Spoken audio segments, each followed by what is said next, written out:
A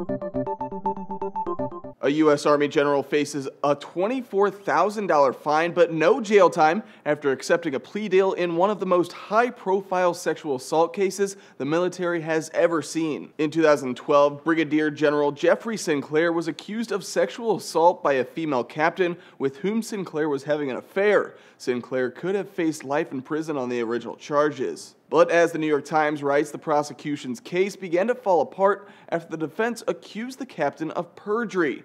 Last week, the judge dismissed the jury after he concluded the charges against Sinclair had been politically influenced. As part of his plea deal, Sinclair will be docked $5,000 from his pay over 4 months and must pay $4,100 in restitution. Sinclair expressed his relief to reporters after the trial. The system worked. I've always been proud of my Army.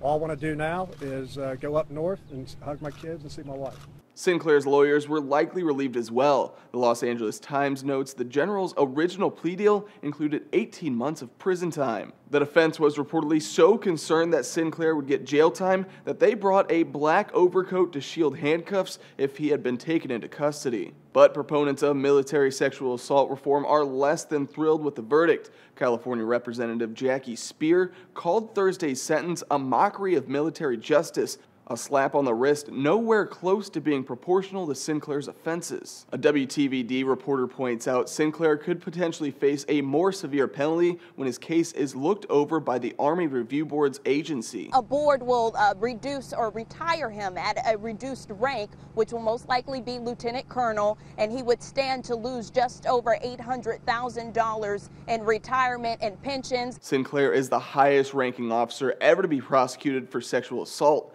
and only the third Army general to face court-martial in the past 60 years. For Newsy, I'm Matt Moreno.